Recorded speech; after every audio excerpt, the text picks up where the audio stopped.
उच्च शिक्षणाचे आंतरराष्ट्रीयकरण हे खरं तर सॉफ्ट डिप्लोमॅसी हे आंतरराष्ट्रीय राजकारणात ठरलेलं आहे. 50,000पर्यंत आपण भारतातील परदेशी विद्यार्थी येतात, परंतु आपलं जे प्रमाण मी सांगितलं मगाशी 2 लाखापेक्षा जास्त प्रमाण हे त्या ठिकाणी जातात. साधारणतः एक MS चा कोर्स 2 वर्षाचा जवळपास भारतीय जे पॅरेंट्स आहेत 80 लाखापेक्षा फक्त ते फीस भरतात.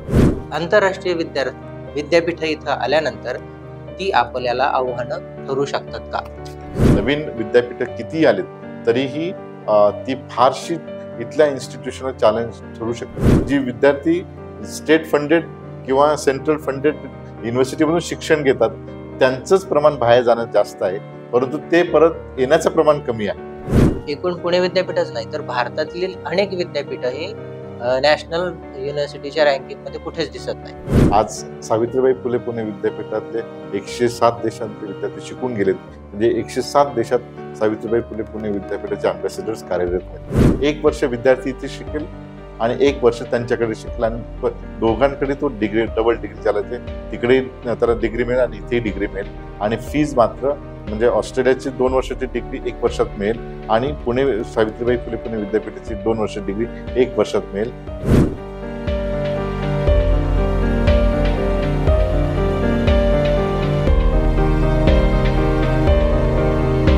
नमस्कार, मी राहुल शिंदे आणि आपण पाहत आहात एजू वार्ता. नवीन राष्ट्रीय शैक्षणिक धोरण अर्थात NEP राष्ट्रीय शैक्षणिक धोरणाच्या अंमलबजावणीला सुरुवात झालेली आहे आणि या निमित्तानेच एजू वार्ताच्या माध्यमातून विविध तज्ञ मान्यवरांच्या मुलाखती घेतल्या जात आहेत. आज आपण सावित्रीबाई फुले पुणे विद्यापीठात आलेलो आहोत आणि सावित्रीबाई फुले पुणे विद्यापीठाच्या आंतरराष्ट्रीय विद्यार्थी केंद्राचे संचालक माननीय डॉक्टर विजय खरे सर यांच्याशी आपण संवाद साधणार आहोत. राष्ट्रीय शैक्षणिक धोरणामध्ये वेगवेगळे घटक आहेत. या घटकाचा एकूण देशाच्या शिक्षण पद्धतीवर, एकूण देशाच्या शैक्षणिक घटकांवरती परिणाम होणार आहे. याच परिणामाबद्दल आपण आज त्यांच्याशी संवाद साधणार आहोत. राष्ट्रीय शैक्षणिक धोरणामध्ये इंटरनॅशनलायझेशन ऑफ हायर एज्युकेशन या संदर्भात विचार केलेला आहे. आपण आंतरराष्ट्रीय शिक्षण यामध्ये काय बदल होणार आहेत, आंतरराष्ट्रीय शिक्षण हे कसं होणार आहे, भारताचं योगदान त्यात कसं असणार आहे, या संदर्भात आपण डॉक्टर विजय खरे सर यांच्याशी संवाद साधणार आहोत. सर नमस्कार, तुमचं स्वागत आहे एजू वार्तामध्ये. इंटरनॅशनलायझेशन ऑफ एज्युकेशन या संदर्भात राष्ट्रीय शैक्षणिक धोरणामध्ये काही महत्त्वाचे मुद्दे मांडलेले आहेत. इंटरनॅशनलायझेशन ऑफ हायर एज्युकेशन या संदर्भात काय म्हटलेलं आहे आणि ही संकल्पना नेमकी काय आहे याबद्दल तुम्ही आमच्या श्रोत्यांशी संवाद साधावा अशी विनंती आहे. नमस्कार. NEP 2020च्या अनुषंगाने सर्व भारतामध्ये उच्च शिक्षणाचे आंतरराष्ट्रीयकरण याविषयी चर्चा होत आहे. त्याचबरोबर उच्च शिक्षणाच्या आंतरराष्ट्रीयकरणाच्या संदर्भामध्ये चर्चा होत असताना त्याच्यामधील विविध ज्या संधी आहेत आणि जी आव्हानं आहेत त्याच्या संदर्भामध्ये आज आपण या ठिकाणी सावित्रीबाई फुले पुणे विद्यापीठात आलात त्याबद्दल मी तुमचं प्रथम स्वागत करतो. NEP 2020 मध्ये जी सर्व बाबतीचा सकस विचार करत असताना इंटरनॅशनलायझेशन ऑफ हायर एज्युकेशन हा एक सर्वात महत्त्वाचा कॉम्पोनंट म्हणून त्या ठिकाणी बघितलं गेलेलं आहे. उच्च शिक्षणाचे आंतरराष्ट्रीयकरण हे खरं तर सॉफ्ट डिप्लोमॅसी हे आंतरराष्ट्रीय राजकारणात ठरलेलं आहे. म्हणजे NEP 2020 आणि इंटरनॅशनलायझेशनच्या पार्श्वभूमीवर सर्वप्रथम आपण हे लक्षात घेतलं पाहिजे की जागतिक पटलावर शिक्षण हे सॉफ्ट डिप्लोमॅसी म्हणून वापरले गेलेले आहे आणि त्याचं आपण पहिल्यांदा जर विचार केला तर पहिल्या महायुद्धानंतर 1918 नंतर 1919 नंतर higher education should be a soft diplomacy या अनुषंगाने पहिल्यांदा 1919 मध्ये अमेरिकेचे जे हार्वर्ड युनिव्हर्सिटीचे संस्थापक आहेत यांनी IEE ज्याला म्हणतो इंटरनॅशनल इन्स्टिट्यूट ऑफ एज्युकेशन याची स्थापना केली आणि त्याद्वारे विद्यापीठांच्या मध्ये आदान प्रदान व्हावी. म्हणजे जी आधुनिक उच्च शिक्षण पद्धती आहेत ती शिक्षण पद्धतीचा विचार करत असताना या एका विद्यापीठातून दुसऱ्या विद्यापीठात मध्ये शिक्षकांचं, प्राध्यापकांचं, ऍडमिनिस्ट्रेटिव्ह स्टाफचं आदान प्रदान व्हावं यासाठी प्रयत्न केला गेला.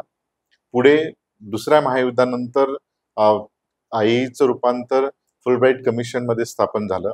ते त्यानंतर जगभर अमेरिकेने आपले विद्यार्थी, आपले शिक्षक, आपले ऍडमिनिस्ट्रेटिव्ह स्टाफ जगभर पाठवले आणि एक ब्रँड तयार केला. त्याच धर्तीवर युकेनेही तशा पद्धतीचं कमिशन नेमलं आणि त्याद्वारे विविध विद्यार्थ्यांना, शिक्षकांना त्या ठिकाणी शिक्षणाचे आदान प्रदान केले. युरोपमध्येही इरास्मस मुंडूस आणि इतर ज्या फेलोशिप आहेत त्या सुरू करून त्या ठिकाणी शिक्षणाचं आंतरराष्ट्रीयकरण व्हावं यासाठी प्रयत्न केला. नंतर ऑस्ट्रेलिया आणि आता भारताने सुद्धा आंतरराष्ट्रीय उच्च शिक्षणाचं आंतरराष्ट्रीयकरण व्हावं यासाठी न्यू एज्युकेशन पॉलिसीमध्ये, राष्ट्रीय धोरणामध्ये एक महत्त्व त्याला दिलेले आहे. मला सांगावासा आनंद वाटतो की आज आपल्याकडे जी विविध विद्यापीठ आहेत ती जी नॅशनल इन्स्टिट्यूशन इम्पॉर्टन्स असे जे केंद्र आहेत किंवा केंद्रीय विद्यापीठ आहेत ते आज पावेतो आपल्या आपल्या पद्धतीने उच्च शिक्षणाचं आंतरराष्ट्रीयकरण करण्यासाठी प्रयत्न करत होते. सावित्रीबाई फुले पुणे विद्यापीठाचा याच्यात फार महत्वाचा रोल आहे. मी आतापर्यंत जवळपास 107 देशांची जवळपास 12,500 पेक्षा जास्त विद्यार्थ्यांना आतापर्यंत आपण प्रवेशित केलेले आहेत. परंतु हे प्रवेशित केलेले जे विद्यार्थी आहेत हे नेमके कुठून आहेत त्याचा जर आढावा घेतला तर आपल्याला असं दिसेल की हे सर्व जे अविकसनशील राष्ट्र जे आहेत, म्हणजे मिडल ईस्ट असेल किंवा आफ्रिका असतील किंवा शेजारी जी राष्ट्र आहेत तिथून आहेत.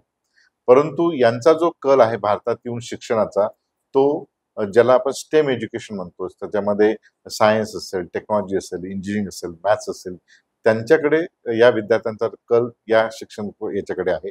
आणि जे आपण युरोपियन राष्ट्र किंवा अमेरिका किंवा ऑस्ट्रेलिया, न्यूझीलंड किंवा इतर जी प्रबळ राष्ट्र आहेत यांच्यातील येणारे जे विद्यार्थी आहेत हे विद्यार्थी सोशल सायन्सेस किंवा परफॉर्मिंग आर्ट्सकडे कल दिसतोय. ते विद्यार्थी आपल्याकडे सायन्स स्ट्रीममध्ये येऊन शिक्षण घेण्यास आजही तशा पद्धतीचे आपल्याकडे इकोसिस्टम नाही. आणि म्हणून आपल्याकडे एक मोठं चॅलेंज आहे की उच्च शिक्षणाचं आंतरराष्ट्रीयकरण करत असताना आपल्याकडे असणारे जे काही जो इन्फ्रास्ट्रक्चर आहे, जी ह्युमन कॅपिटल आहे, ती अशा पद्धतीची निर्माण करणे की जेणेकरून जगभरातील जी नामांकित विद्यापीठे आहेत ती भारतात येऊन भारताच्या विद्यापीठाकडे डिग्री घेतील. आणि तशा पद्धतीने आपण प्रयत्न करण्याचा प्रयत्न या NEP मध्ये सुरू झालेला आहे. त्या ठिकाणी डबल डिग्री असेल, ट्विनिंग प्रोग्राम असेल, जॉईंट डिग्री असेल आणि त्याचबरोबर परदेशी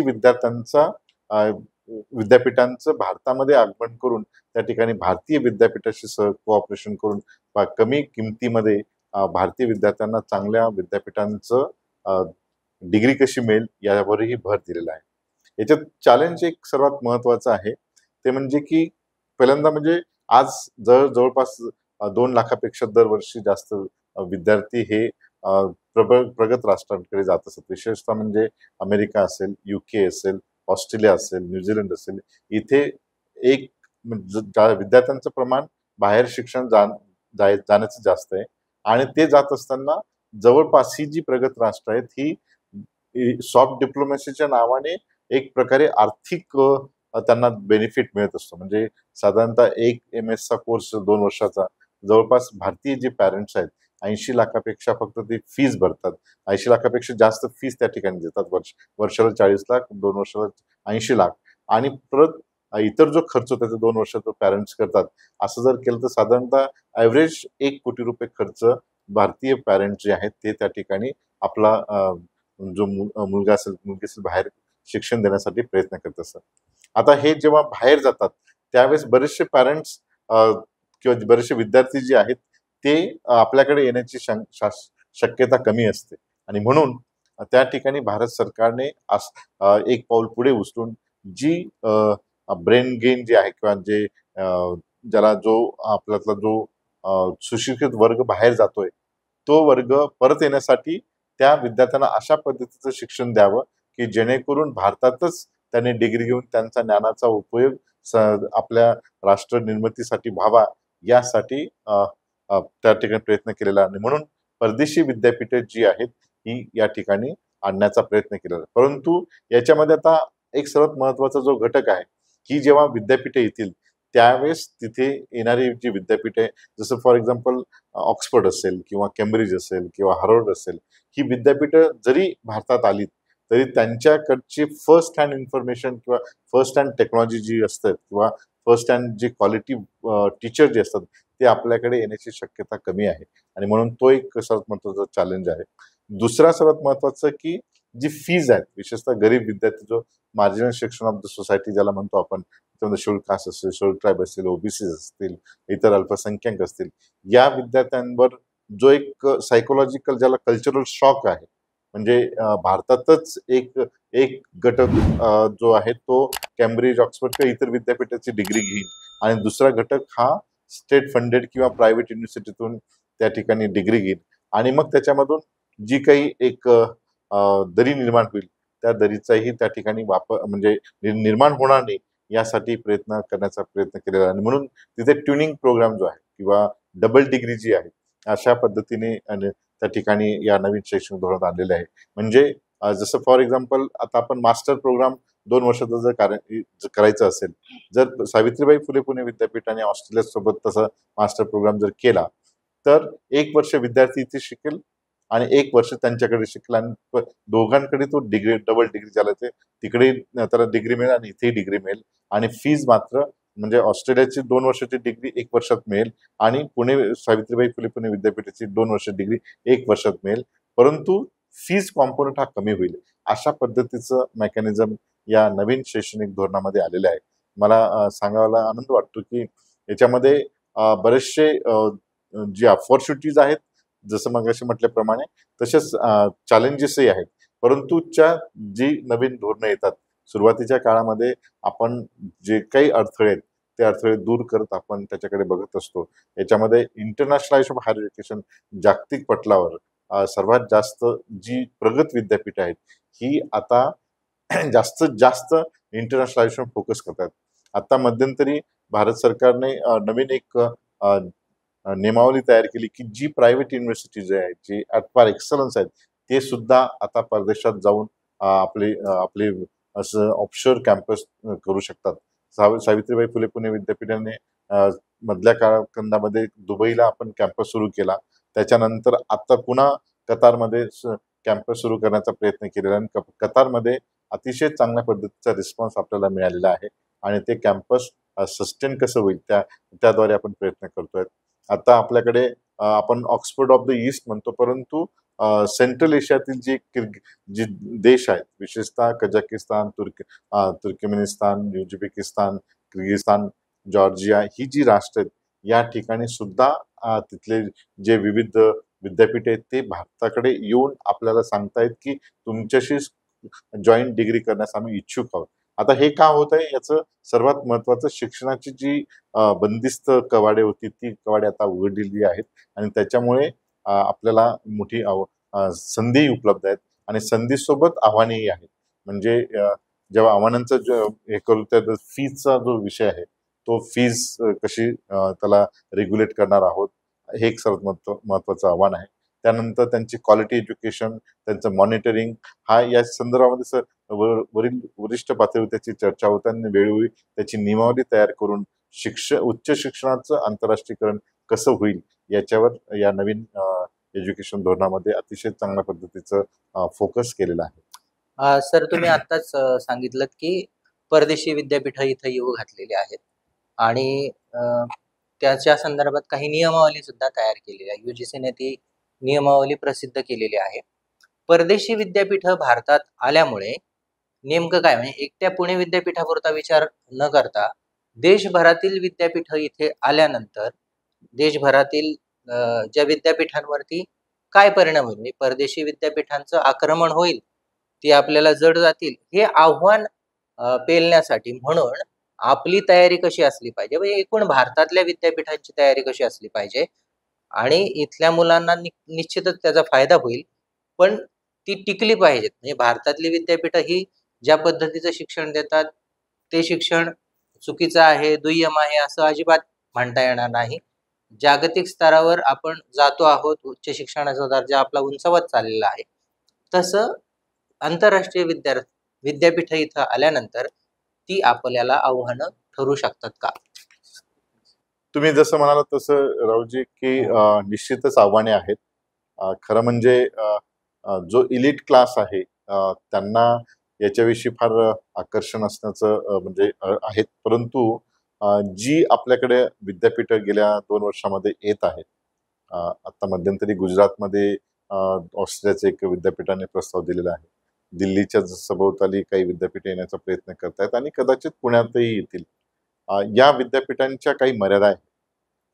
एक तर जी विद्यापीठे येतील त्या विद्यापीठांची ना असणारी लागणारी इन्फ्रास्ट्रक्चर आणि त्यांना असणार लागणारं मॅन पॉवर ते खरंच त्या ठिकाणी आणतील का? हा एक मोठा प्रश्न आहे. आणि म्हणून ही जी विद्यापीठे आहेत हे शक्यता dual degree training program joint डिग्रीवर भर देतील आणि त्याचबरोबर ते करत असताना ऑनलाईन प्रोग्रामवर जास्त ते भर देतील की जेणेकरून त्या आपल्या विद्यार्थ्यांना त्यांच्याकडे असणारं जे ह्युमन कॅपिटल आहे, त्यांच्याकडे जे असणारं नॉलेज कॅपिटल त्याचा शेअरिंग होणार, त्याच्या रिसोर्सेसचं शेअरिंग होणार, त्याचं नॉलेज शेअरिंग होणार, त्याचा बेनिफिट होणार आहे. परंतु खूप काही असं घाबरण्यासारखं होणार नाही. त्याचं कारण असं की आपल्याकडे जास्त जी ध्येयधोरणे आहेत आतापर्यंतची ती ही सस्टेन होण्यासाठी म्हणजे प्रत्येक नवीन धोरण येत असताना जुनं धोरण हे सस्टेन कसं होईल यासाठी प्रयत्न केले गेलेला आहे. आणि म्हणून नवीन विद्यापीठं कितीही आलीत तरीही ती फारशी इथल्या इन्स्टिट्यूशनल चॅलेंज ठरू शकत नाही. आता पुणे विद्यापीठाचा जर विचार केला तर पुणे शहरामध्ये जवळपास 20 पेक्षा जास्त विद्यापीठं येऊ घातलेली आहेत आणि अजून पुढच्या काळात कदाचित 30-35चा तो आकडा होऊ शकतो. तरी सावित्रीबाई फुले पुणे विद्यापीठामध्ये प्रवेश घेण्यामध्ये जी चढाओढ आहे ती तशीच असणार आहे. म्हणजे याचा अर्थ की आपल्याकडे काही विद्यापीठं जी आहेत यांचा मानदंड आहे. आता गोखले इन्स्टिट्यूट जर म्हटलं तर इकॉनॉमिक्स आहे.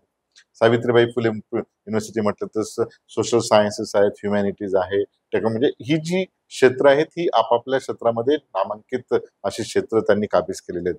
तुम्ही दिल्लीला जर गेला तर दिल्ली स्कूल ऑफ इकॉनॉमिक्स हे लंडन स्कूल ऑफ इकॉनॉमिक्सच्या धर्तीवर आहे. JNU मध्ये ते नंबर 1 आशिया खंडामध्ये आहेत त्याचे सोशल सायन्सेसमध्ये. तर या विद्यापीठांना फारसा परिणाम होणार नाही. नवीन जी मात्र स्टेट फंडेड युनिव्हर्सिटी होऊ घातलेली आहेत आणि जी आहेत त्यांना मात्र येणाऱ्या कालखंडामध्ये आपले सर्व ध्येय धोरणं बदलून इंटरनॅशनलायझेशनवर फोकस करणं गरजेचं आहे. एक तर आपला करिक्युलम जो आहे तो रिफॉर्म करणं गरजेचं आहे. करिक्युलम रिफॉर्म करत असताना ट्रॅडिशनल जे नॉलेज आहे त्याचं मॅनेजमेंट करत असताना जागतिक पटलावर आपण कसं आपला करिक्युलम टिकू शकेल याचाही त्या ठिकाणी विचार करणं गरजेचं आहे. करिक्युलम इंडस्ट्री बेस्ड असणं गरजेचं आहे, परंतु ते करत असताना ह्युमॅनिटीज जो फॅक्टर आहे याला त्या ठिकाणी शेवटी तुम्ही इन्फ्रास्ट्रक्चर तुम्ही खूप कमी वेळेत निर्माण करू शकता, परंतु ह्युमन कॅपिटल जर तुम्हाला निर्माण करायचं असेल तर ह्युमॅनिटीजकडे दुर्लक्ष करून, फिलॉसॉफीकडे दुर्लक्ष करून, आपले जे लँग्वेजेस आहेत त्यांच्याकडे दुर्लक्ष करून किंवा सोशल सायन्सेस यांच्याकडे दुर्लक्ष करून आपण फक्त टेक्नॉलॉजी बेस्ड अशा पद्धतीचं युनिव्हर्सिटीकडे जर लक्ष दिलं तर कदाचित आपल्याला चॅलेंज निर्माण होऊ शकतात. आणि म्हणून आपल्याकडे तसं सुदैवाने आपल्याकडे त्या त्या अनुषंगाने आपल्याकडे तशी ध्येय धोरणे नाहीत. आपल्याकडे आपल्या काही लँडमार्क्स आहेत की जिथे आपण निश्चितपणे सांगू शकतो की ही क्षेत्र या विद्यापीठाने अतिशय महत्वाची आहेत. आणि म्हणून मला येत्या काही म्हणजे काही वर्ष तरी चॅलेंज दिसत नाही, परंतु एक आहे की आपल्याला इन्फ्रास्ट्रक्चर सोबत ह्युमन कॅपिटल जे आहे ते अतिशय चांगल्या पद्धतीने निर्माण करावं लागणार आहे, जे विद्यापीठ पातळी फार महत्वाचे आहे. अनफॉर्च्युनेटली आज आपल्याकडे खूप चांगल्या बिल्डिंग्स आहेत, परंतु माणसांची जी तज्ज्ञ जी व्यक्ती त्यांचा तुटवडा भासत आहेत. आणि मग हे असं जर असेल, जर त्या ठिकाणी ह्युमन कॅपिटलची जर कमतरता असेल तर आपण कॉम्पिटिशन आपल्यातच नसून ग्लोबल कॉम्पिटिशन कसं करू हा एक मोठा प्रश्न आहे. आणि त्यासाठी शासन स्तरावर शासन वेगवेगळ्या पद्धतीने निर्णय घेत आहेत.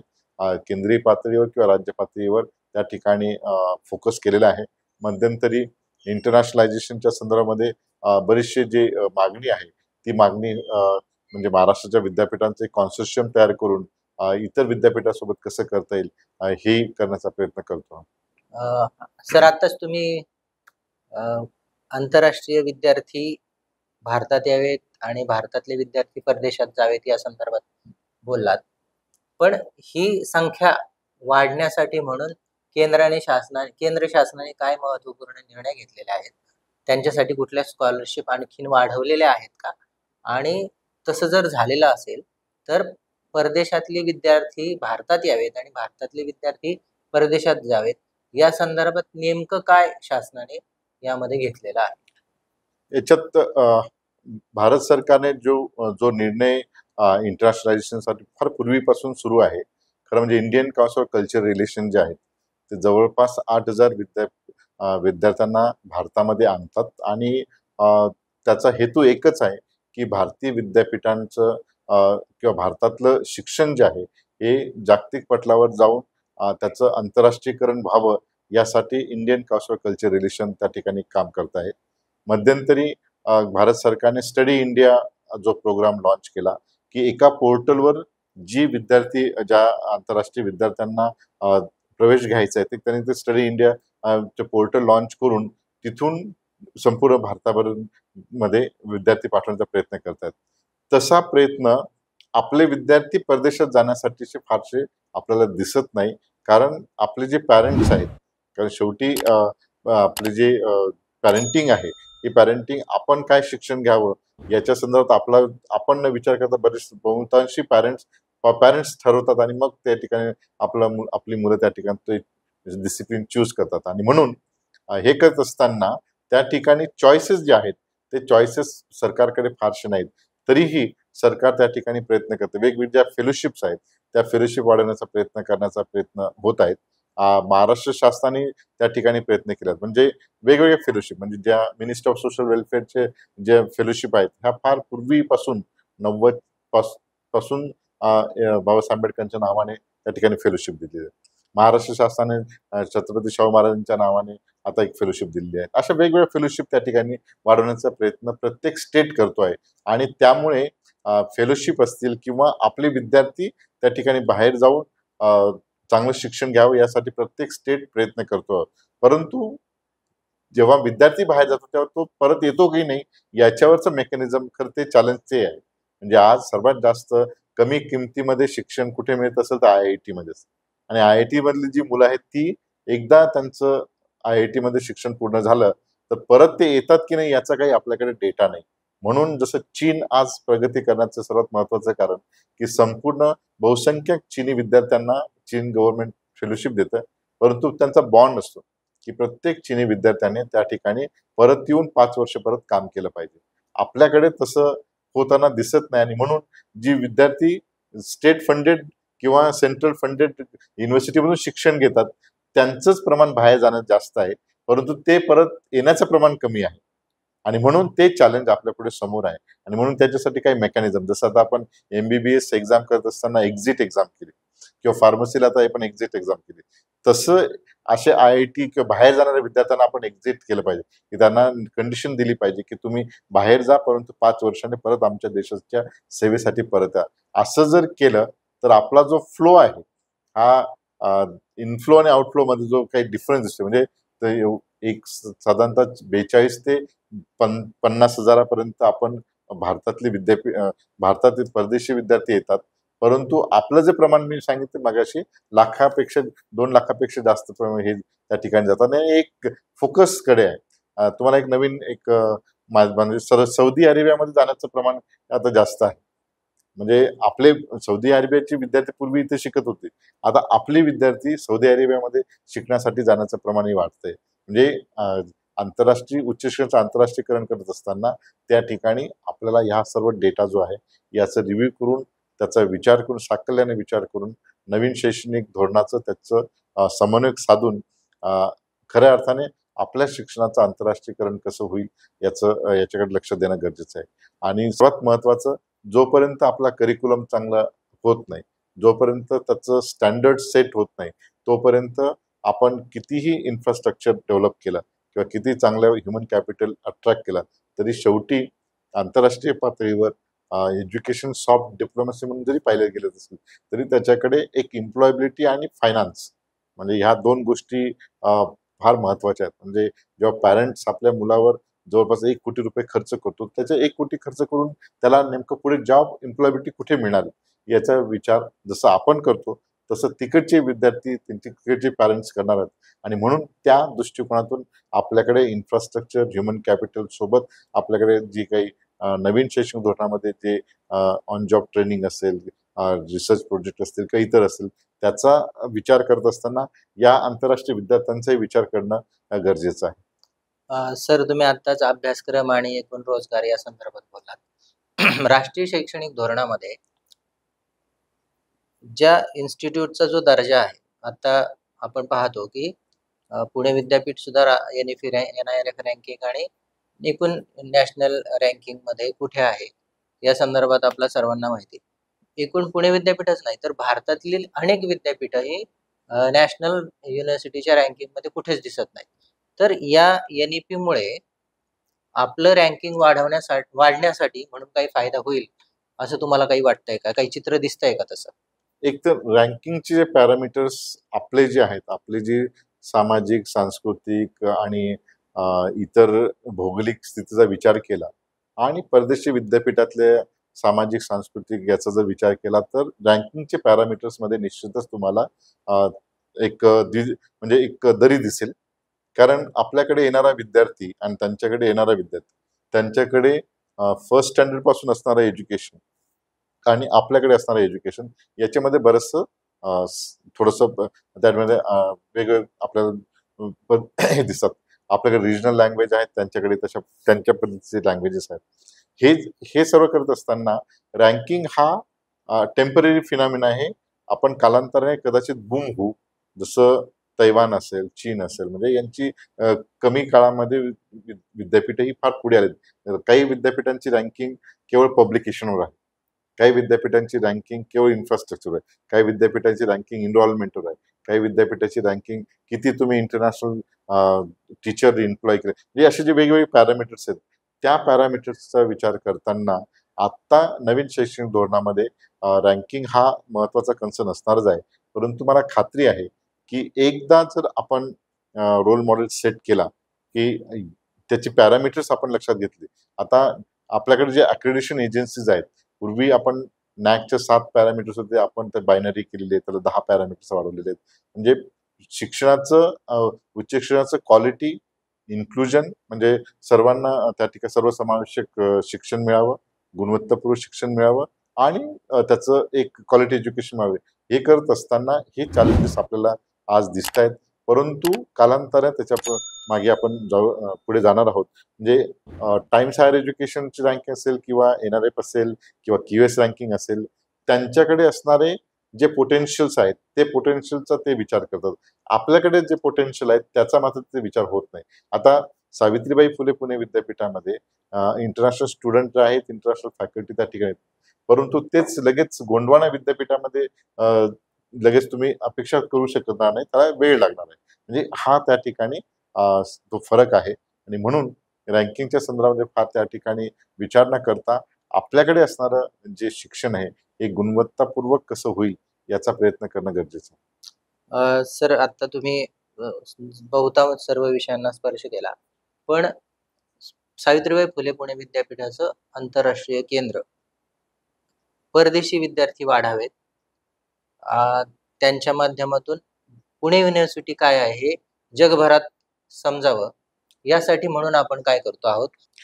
एक सावित्रीबाई फुले पुणे युनिव्हर्सिटीने फार चांगला लँडमार्क सेट केलेला आहे, ज्यामुळे आपल्याकडे बहुतांशी विद्यार्थी जे आहेत, म्हणजे विशेषतः मी मगाशी म्हटल्याप्रमाणे मिडल ईस्ट, आफ्रिका, शेजारील जे साऊथ ईस्ट एशिया, एशियातील जे विद्यार्थी आहेत ते आपल्या विद्यापीठातून शिकून निश्चितच ते मोठे झालेले आहेत. आणि त्यांचं जे अनुभव ते सांगतात ते चांगलेही सांगतात आणि वाईटही सांगतात. म्हणजे सर्वच चांगले अनुभव त्यांना शक्यता मिळत नसतात, वाईटही सांगतात. परंतु आजही त्यांना आपल्या विद्यापीठाविषयी त्या ठिकाणी खूप प्रेम आहे. हे करत असताना महाराष्ट्र शासनाने मात्र काही त्याच्यामध्ये बदल केलेले दिसत आहेत की जे प्रोफेशनल कोर्सेस आहेत, म्हणजे ज्याच्यामध्ये EICT थ्रू जे ॲडमिशन होणार आहे त्याच्यामध्ये फार्मसी असेल, इंजिनिअरिंग असेल, नंतर मेडिकल असेल किंवा अजून इतर जे प्रोफेशनल कोर्सेस आहेत त्यांचं CET द्वारे आता आंतरराष्ट्रीय विद्यार्थ्यांचे इनरोलमेंट होते. आणि म्हणून आपण विद्यापीठामध्ये जी कार्यान्वित केली होती की जी एका 1 विंडोमध्ये, ती आता आपण फक्त नॉन प्रोफेशनल कोर्सेससाठी आहे आणि त्याच्यामुळे त्या ठिकाणी विद्यार्थ्यांची संख्या ही कमी कमी होत आहे. म्हणजे मी 2012 मध्ये सर मला चांगलं आठवतं की जवळपास 2300 चे 2500 चे विद्यार्थी एनरोल केले होते. पण 2015 नंतर महाराष्ट्र शासन तो निर्णय बदलल्यानंतर ती संख्या एकदमच कमी झाली आहे. त्याचबरोबर इतर प्रायव्हेट युनिव्हर्सिटीज कॉम्पिटिशन आलेली आहे. म्हणजे पुणे शहरातच आपल्याला बरीचशी विद्यापीठ होते. त्यांची मार्केटिंग स्ट्रॅटेजी, त्यांच्याकडे असणारं साधन सामुग्री याचा विचार करतात अतिशय अग्रेसिव्हली ते मार्केटिंग केलं. तिथे तिथे नंबर तिथे जात आहे. आणि दुसरीकडे स्टेटच्या अनुषंगाने काही आपल्यावर जे मी मगाशी म्हटलं की प्रोफेशनल कोर्सेस तिकडे गेल्यामुळे आपल्याकडे फक्त ट्रॅडिशनल कोर्सेस आहेत. ही चॅलेंजेस जरी असली तरीही विद्यापीठाचं क्वालिटी, विद्यापीठाचं नाव, त्यामुळे निश्चितच त्याला बेनिफिट होतो. आणि अजूनही म्हणजे मागच्या वर्षी जवळपास आपल्याकडे 81 देशातले विद्यार्थी इनरॉल झालेले आहेत. म्हणजे संख्या जरी कमी असेल तरी देशांचं प्रमाण खूप जास्त आहे. आणि ते का आहे त्याचं कारण की आपल्याकडे असणारं क्वालिटी एज्युकेशन आणि त्याचबरोबर आपलं जे पुणे शहराचा जो काही सामरिक महत्व आहे, त्याचं स्ट्रॅटेजिक इम्पॉर्टन्स आहे, ते त्याचं लॉ अँड ऑर्डरमध्ये आणि इतर घटकांमुळे पुणे शहराला अतिशय चांगल्या पद्धतीचं अट्रॅक्शन आहे आंतरराष्ट्रीय विद्यार्थ्यांना. आणि म्हणून हे चॅलेंजेस जसे आहेत तसे ऑपॉर्च्युनिटीज आहेत. परंतु आता आपण नवीन एक सिस्टम डेव्हलप केली की जी आपली अलुमनाय आहेत त्या अलुमनायांच्या थ्रू आपल्याला अजून काही करता येईल का? कारण ते आमचे खरं तर अलुमनाय, आम्ही त्यांना नेहमी म्हणतो की ते आमचे अँबॅसेडर आहेत. म्हणजे प्रत्येक देशातला विद्यार्थी आज सावित्रीबाई फुले पुणे विद्यापीठातले 107 देशांतले विद्यार्थी शिकून गेलेत. म्हणजे 107 देशात सावित्रीबाई फुले पुणे विद्यापीठाचे अँबॅसेडर्स कार्यरत आहेत आणि त्यांचं आमचे वेल कनेक्ट आहेत. आम्ही त्यांच्याशी वेल कनेक्ट थ्रू ईमेल्स, आमचे ग्रुप्स आहेत आणि त्याच्याद्वारे आम्ही त्यांच्याशी संपर्क साधून जे विद्यार्थी आहेत, म्हणजे आजच्यापर्यंत कुठलेही मार्केटिंग न करता आपण ही एनरोलमेंट केलेली आहे. आणि ज्यावेळेस आपण मार्केटिंग करू कदाचित ही संख्या अधिक वाढण्याची शक्यता आहे. परंतु आम्ही आजही माननीय कुलगुरू आणि प्रशासन हे सर्व घटकांचा असं धारणा आहे की मार्केटिंग न करता आपण क्वालिटी एज्युकेशनच्या बेसवर जास्तीत जास्त आंतरराष्ट्रीय विद्यार्थ्यांना अट्रॅक्ट करू. आणि कदाचित परंतु आता ट्रॅडिशनल कोर्सेस असल्यामुळे कदाचित आम्हाला मार्केटिंगमध्ये त्या ठिकाणी जावं लागणार आहे. परंतु आमचा प्रयत्न आहे की जास्तीत जास्त विद्यार्थ्यांना अधिक अट्रॅक्ट करून आपण त्याचा प्रयत्न करूया. सर धन्यवाद, तुम्ही एजू वार्ताशी संवाद साधलात. एकूण आंतरराष्ट्रीय शिक्षण काय होणार आहे या संदर्भात तुम्ही माहिती दिलीत. ती संकल्पना नेमकी काय आहे NEP मधली या संदर्भात तुम्ही स्पष्टपणे सांगितलं. परदेशी विद्यापीठ इथे आल्यानंतर काय होऊ शकतं याबद्दलही तुम्ही स्पष्टपणे माहिती दिली. निश्चितच आमच्या सर्व श्रोत्यांना एकूण इंटरनॅशनलायझेशन ऑफ हायर एज्युकेशन ही संकल्पना समजली असेल. आपण NEPच्या संदर्भातल्या प्रत्येक घटकाविषयी चर्चा करत आहोत. हा खूप मोठा घटक आहे की परदेशातील विद्यापीठ भारतात आल्यानंतर भारतातल्या विद्यापीठांचं काय होणार आहे याविषयी सरांनी आपल्याला सविस्तर माहिती दिली. ही माहिती अमूल्य आहे. ही माहिती दिल्याबद्दल सरांचे खूप खूप आभार मानतो आणि एजू वार्ताशी संवाद साधल्याबद्दल त्यांचे मनःपूर्वक धन्यवाद.